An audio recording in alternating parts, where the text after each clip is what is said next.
वैसे हिंदू बोर्ड का जज, फिर बात बराबरी की होगी। जैसे वक्फ बोर्ड जहां जहां जमीन क्लेम करता है उसका मुकदमा वक्फ ट्रिब्यूनल में जाता है, वैसे वैसे हिंदू बोर्ड जहां जहां उंगली रखेगा उसका मुकदमा कहां चलेगा? यानी काशी का मुकदमा कोर्ट में नहीं चलेगा, कहां चलेगा? भोजशाला का मुकदमा हिंदू बोर्ड, भद्रकाली का मुकदमा। एक फायदा और होगा, जैसे अभी वक्फ एक्ट ये कहता है यहां बाबर का घोड़ा घास खाता था इसलिए वक्फ प्रॉपर्टी है, तो हिंदू बोर्ड वाले भी बोलेंगे ये दिल्ली युधिष्ठिर ने बसाया था।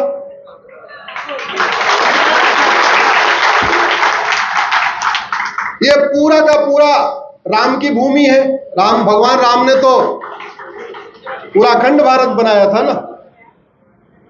जैसे वो कह रहे हैं इधर औरंगजेब की बकरी घास खाती थी, ये वक्फ प्रॉपर्टी हो गई। इधर हुमायूं का ये हो गया, इधर लोधी पता नहीं क्या करने आता था, ठीक है। तो ऐसे ही कर रहे हैं ना, यहां लोधी, यहां खिलजी, यहां बाबर, यहां हुमायूं, यहां तुगलक, यहां शेरशाह, यहां ऐबक, ऐसे बता रहे हैं। फिर तो वो सारा अधिकार हिंदू बोर्ड को भी मिलना चाहिए। जितना बड़ा क्षेत्र युधिष्ठिर का था, जहां तक उन्होंने राजसूय यज्ञ किया था, वो पूरा किसका? भगवान राम का घोड़ा जहां तक गया था,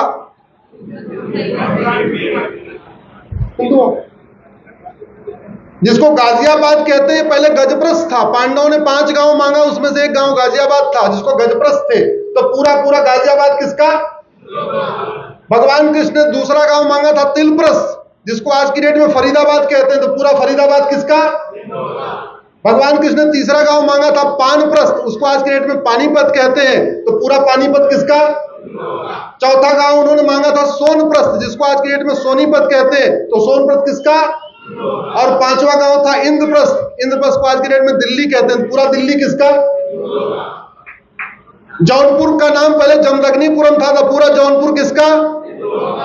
मिर्जापुर का नाम पहले विंध्याचल था, पूरा विंध्याचल किसका? होशियारपुर का नाम पहले विदेह था, तो पूरा होशियारपुर किसका? ये बात हुई कि नहीं? बैलेंस। या तो भैया वक्फ एक्ट आप खत्म करो, और नहीं तो वक्फ एक्ट जैसा ही कानून बनाओ, हमें कोई दिक्कत नहीं। वो पिछले 500 साल की जमीन क्लेम कर पाएंगे, क्योंकि 15वीं शताब्दी के पहले हिंदुस्तान में कोई मुस्लिम था ही नहीं। बाबर से पहले भारत में कोई भी कन्वर्टेड हिंदू था ही नहीं। जितने कन्वर्टेड हिंदू आज आपको दिख रहे हैं सब बाबर के बाद आए। और यहां पूरा इतिहास है, पूरा भूगोल है, वेदों में लिखा हुआ है, कहां भगवान जमदग्नि का आश्रम था, कहां भगवान भारद्वाज, महर्षि भारद्वाज का आश्रम था, कहां कश्यप जी का आश्रम था, कहां किसका आश्रम था, पूरा लिखा हुआ है। फिर तो पूरा पूरा वो क्षेत्र किसका हो जाएगा? ये कांग्रेस की मक्कारी का नतीजा था। ऐसा एक घटिया कानून बनाया जो बाद में बहुत बड़ा नासूर बन गया है, और आज की डेट में उसके पास 10 लाख एकड़ जमीन है। 2-4 एकड़ नहीं, 10 लाख एकड़। मालदीव का क्षेत्रफल 75,000 एकड़ है, और भारत में वक्फ बोर्ड के पास 10 लाख एकड़ जमीन है। यानी भारत में वक्फ बोर्ड के ऊपर 13 मालदीव बन सकते हैं। सिंगापुर का क्षेत्रफल 1,80,000 एकड़ है, वक्फ बोर्ड के पास 10 लाख एकड़ जमीन है। यानी भारत में वक्फ बोर्ड के ऊपर 5 सिंगापुर बन सकता है। बहरीन का क्षेत्रफल 1,90,000 एकड़ है, वक्फ बोर्ड के पास 10 लाख एकड़, यानी 5 बहरीन बन सकता है। हांगकांग 2,75,000 एकड़, वक्फ बोर्ड 10 लाख एकड़, यानी 3 हांगकांग बन जाएगा, फिर भी 2 लाख एकड़ जमीन बची रहेगी। डेनमार्क 3,45,000 एकड़, फिनलैंड 3,90,000 एकड़, मॉरिशस 5 लाख एकड़, यानी भारत में वक्फ बोर्ड के ऊपर 2 मॉरिशस बन जाएंगे। लग्जमबर्ग 6 लाख एकड़, साइप्रस 8 लाख एकड़, जॉर्जिया 9 लाख एकड़, और भारत में वक्फ बोर्ड के पास 10 लाख एकड़ जमीन। मैं इस पर रिसर्च कर रहा था, दुनिया के 50 देशों का क्षेत्रफल 10 लाख एकड़ से कम है। जितना हमारे पास वक्फ बोर्ड की जमीन है, इतना क्षेत्रफल दुनिया के 50 देशों का नहीं है। 50 देशों का क्षेत्रफल 10 लाख एकड़ से कम है। लेकिन यह कानून बना है, और दो ही तरीका है, मैं फिर से कह रहा हूं, जो मैंने अपनी PIL में बात रखी है आपको बताता हूं। जिसको हम दान कहते हैं, इसी को वक्फ कहते हैं। दान चोरी करके किया जाता है कि अपनी मेहनत ईमानदारी से? अगर मुझे पैसा दान करना है तो मैं अपनी पॉकेट से निकालूंगा या आपकी पॉकेट मार के करूंगा? अगर मुझे गाड़ी दान करना है तो मैं अपनी गाड़ी दान करूंगा या दूसरों को चोरी करके? अगर मुझे जमीन दान करना है तो अपनी जमीन दान करूंगा या दूसरों की? इसका मतलब यह हुआ, बाबर, हुमायूं, तुगलक, गजनी, गोरी को वक्फ का अधिकारी नहीं था, क्योंकि न यहां उनकी 1 इंच पुश्तैनी जमीन थी और न उन्होंने यहां मेहनत से कमाई। उन वैसी दरिंदों ने तलवार के दम पे जमीन कब्जा किया, आगजनी की धमकी देके कब्जा किया, बहन बेटियों का बलात्कार के जमीन कब्जा किया, इसलिए उनको वक्फ का अधिकारी नहीं था। और जब मुगलों को वक्फ का अधिकार नहीं था तो उनके नवाबों और निजामों को भी वक्फ का अधिकार नहीं था, क्योंकि उनके नवाबों और निजामों को भी 1 इंच यहां पुश्तैनी जमीन नहीं थी। आजादी के समय 50,000 एकड़ जमीन, आज की डेट में 10 लाख एकड़ जमीन, 9.5 लाख एकड़ जमीन बढ़ गई। कैसे बढ़ी?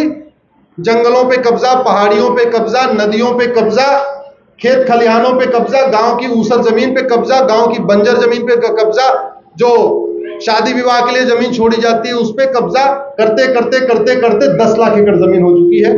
ये सारी जमीन वापस होनी चाहिए। मैं आज निवेदन कर रहा हूं, या तो वक्फ एक्ट पूरी तरीके से खत्म किया जाए और नहीं तो वक्फ एक्ट जैसा ही सनातन एक्ट बनाया जाए।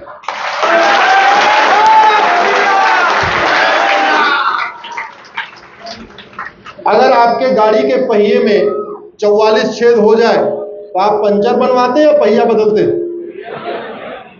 वक्फ एक्ट को सुधारने में 44 सुधार करना पड़ रहा है। कितना गड़बड़ है ये। इसलिए मैं कह रहा हूं, जैसे 44 पंचर के बाद पंचर नहीं बनवाते, पहिया बदल देते हैं, वैसे 44 बदलाव करने की बजाय सीधे इस एक्ट को ही बदल देना चाहिए, खत्म कर देना चाहिए। सबके लिए एक समान दान संहिता, सबके लिए एक समान धर्मस्थल संहिता, मजहब के आधार पर कोई नियम नहीं, मजहब के आधार पर कोई कानून नहीं, जो कानून होना चाहिए सबके लिए एक होना चाहिए।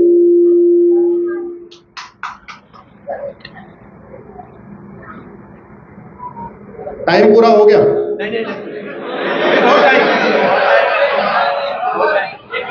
टाइम पूरा हो गया।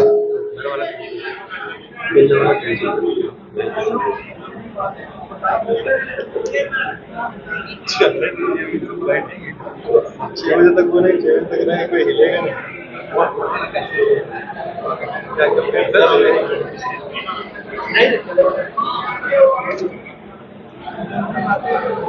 अरे चलेगा, चलेगा 1 घंटा।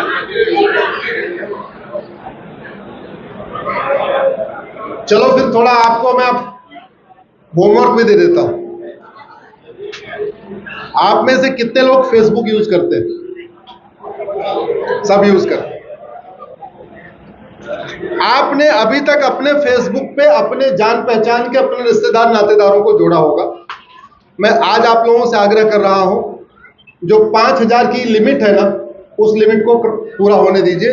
आप फेसबुक पे 5000 लोगों को जोड़िए। जोड़ने का तरीका यह है, आपका नाम राम कुमार है तो सारे राम को जोड़ लीजिए, रामचंद्र को भी जोड़िए, राम अचल को भी जोड़िए, राम यादव को भी जोड़िए, राम पासवान को भी जोड़िए, राम शर्मा को भी जोड़िए, राम उपाध्याय को भी जोड़िए, जितने राम है सबको जोड़ लीजिए। आपका नाम अगर उमा है तो सारी भारत की उमा को जोड़िए, कम से कम 5000 उमा का एक ग्रुप बना लीजिए। उसमें यह मत देखिए उमा कहां की है, बंगाल की है, गुजरात की है, कहां की है, जोड़िए। क्योंकि बहुत सारी चीजों की जानकारी नहीं है। ट्विटर पे 5 करोड़ लोग यूज, भारत में 5 करोड़ लोग हैं और फेसबुक 50 करोड़ लोग यूज करते हैं। ट्विटर वालों को काफी कुछ जानकारी हो चुकी है, लेकिन उनकी संख्या टोटल 5 करोड़ है। जो सबसे बड़ा समूह है 50 करोड़ वाला, वहां हमारी रीच नहीं हो पा रही है। और हम लोग सोचते हैं नहीं फेसबुक तो आउटडेटेड हो गया। आपको बता दूं, सारे किसान, सारे मजदूर, गांव की रेडी पटरे वाले, सारे गोलगप्पे वाले, जितने हमारे भाई बहन हैं, सारे के सारे फेसबुक यूज करते हैं। फेसबुक यूज करने में शर्म की कोई बात नहीं है, उस पर दोस्तों की संख्या बढ़ाइए। हाँ, कोई उल्टी सीधी बात करे उसको ब्लॉक कर दीजिए, वो आपके हाथ में है, उसमें कोई दिक्कत थोड़ी है। और समस्याओं का मूल कारण और स्थायी समाधान लिखना शुरू करिए। भारत की जितनी समस्याएं हैं, इसमें से कोई भी समस्या लाइलाज नहीं है, इसमें से कोई भी समस्या ऐसी नहीं है जिसका इलाज न किया जा सके। बस हमें नियम कानून बदलना है और 80% समस्याओं का समाधान नियम कानून बदल के हो सकता है। 80%। दो तरीके की सोच होती है। मैं ये नहीं कहता कि कौन सी सोच ठीक है। कुछ लोगों का यह मानना है कि समाज बदलेगा तो व्यवस्था बदलेगी। मेरा यह मानना है कि व्यवस्था बदलने पर समाज बहुत तेजी के साथ बदल जाता है। वही व्यक्ति नॉर्मल ट्रेन में चलता अलग व्यवहार करता है, मेट्रो में चलता अलग व्यवहार करता है, एयरपोर्ट चलता अलग व्यवहार करता है।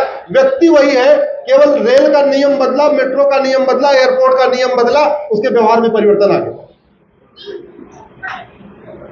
नियम कानून बनाने की कोई लागत नहीं होती, फ्री में बन जाता है। जब फ्री में बन जाता है तो पहले फ्री वाला काम कर लेना चाहिए। उदाहरण के लिए, एक के बाद यहां हत्याएं होती रहती हैं, लेकिन सजा नहीं मिलती, और सजा नहीं मिलती इसलिए हत्याएं होती रहती। जितना अपराध भारत में इतना सिंगापुर में तो नहीं है। जितना अपराध भारत में इतना अमेरिका रूस में भी नहीं है। यहां तो हम लोग बार बार कहते हैं ना, हमारी एकता बढ़नी चाहिए। एकता में बाधक क्या है उसको समझिए। गांव में एकता टूटती कैसे है? एक व्यक्ति दबंग होता है, ध्यान से सुनिए कैसे एकता टूटती है। एक व्यक्ति दबंग है, वो चाहे वो किसी भी जाति का हो, वो अपने बगल वाले गरीब की जमीन पे कब्जा कर लेता है, तो दो लोगों में दुश्मनी हुई। 20 घर हैं लेकिन बाकी 18 घरों में एकता बनी हुई है। लेकिन हमारा न्यायिक सिस्टम क्या करता है? पूरे 20 घर को दो फाड़ कर देता है। क्यों? न्यायिक व्यवस्था यह कहती है गवाह भी चाहिए हमें। अब जब गवाह चाहिए तो जो दबंग है वो भी 10 गवाह लाता है, जो बेचारा गरीब है वो भी 10 गवाह लाता है, तो पूरा गांव दो फाड़ में हो गया। हमारी जो व्यवस्था है वो जब तक बदलेगी नहीं तब तक सामाजिक समरसता नहीं आएगी। जब तक आप गांव में कानून का खौफ नहीं पैदा करोगे, कोई व्यक्ति किसी की जमीन पे कब्जा न करे, कोई किसी की बहन बेटी को छेड़े ना, कोई किसी के साथ अत्याचार न करे, कोई किसी के साथ अपराध न करे, कोई पुलिस किसी को टॉर्चर न करे, जब तक ये व्यवस्था आप नहीं करोगे, आप शहरों में कोई भी बात कर लोगे, गांव में एकता आ ही नहीं सकती। हमारे देश की जो पहले न्यायिक व्यवस्था थी, छत्रपति शिवाजी महाराज के समय में देख लीजिए। छत्रपति शिवाजी महाराज के समय में 4 तरीके का फॉर्मूला था। जस्टिस विद इन आवर, 1 घंटे के अंदर फैसला। जस्टिस विद इन डे, 1 दिन के अंदर फैसला। जस्टिस विद इन वीक, 1 सप्ताह के अंदर फैसला।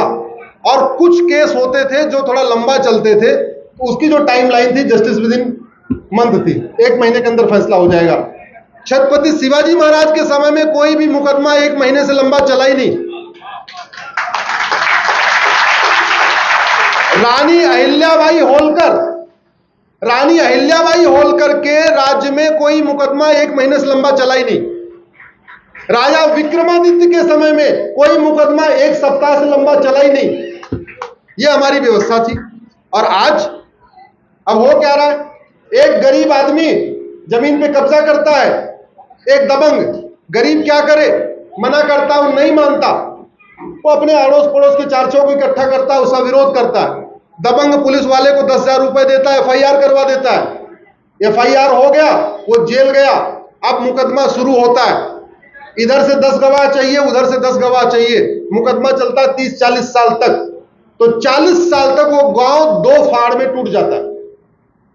अगर ये मुकदमा 6 महीने के अंदर डिसाइड हो जाए, साल भर के अंदर डिसाइड हो जाए, तो 40 साल तक गांव में दो फाड़ नहीं रहेगा, धीरे धीरे गैप खत्म हो जाएगा, फिर लोग एक हो जाएंगे, लेकिन बढ़ता रहता है। जमीन के मुकदमे 30 साल 40 साल क्यों? क्योंकि भारत में झूठ बोलना पाप तो है, लेकिन झूठ बोलना अपराध नहीं। भारत में झूठी शिकायत करना गंभीर अपराध नहीं है, झूठा एफिडेविट फाइल करना गंभीर अपराध नहीं है, झूठी गवाही देना गंभीर अपराध नहीं है, झूठा मुकदमा करना गंभीर अपराध नहीं है, झूठा आधार बनवाना गंभीर अपराध नहीं है, झूठा राशन कार्ड बनवाना गंभीर अपराध नहीं है। तो हो क्या रहा है, आप फर्जी डॉक्यूमेंट बना लीजिए, फर्जी शिकायत कर लीजिए, फर्जी मुकदमों में झोंक दीजिए, लोग परेशान हैं, लड़े जा रहे हैं। जब तक भारत की न्यायिक व्यवस्था नहीं बदलेगी, तब तक भारत में शांति समृद्धि नहीं आ सकती, तब तक एक भारत श्रेष्ठ भारत बनाना मुश्किल ही नहीं, नामुमकिन है।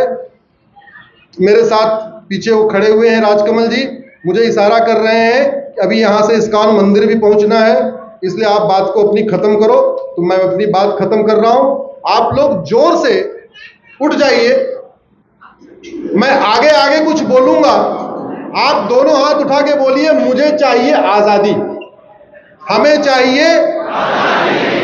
आपको यही बोलना है, हम आगे आगे बोलते हैं। गुलामी के नाम से, गुलामी के निशान से, गुलामी के इतिहास से, गुलामी की कुरीतियों से, गुलामी की कुप्रथाओं से, गुलामी की शिक्षा से,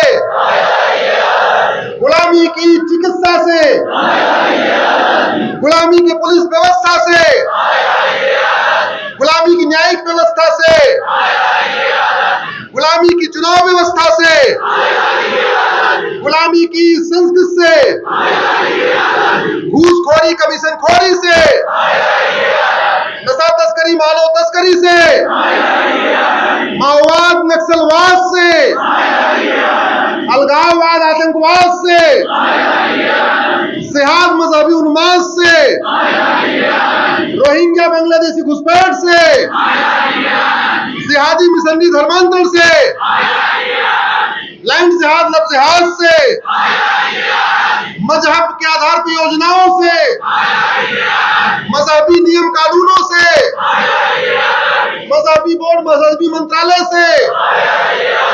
बोले भारत माता की, भारत माता की, भारत माता की। प्रतिज्ञा करना कि हम लोग QR कोड स्कैन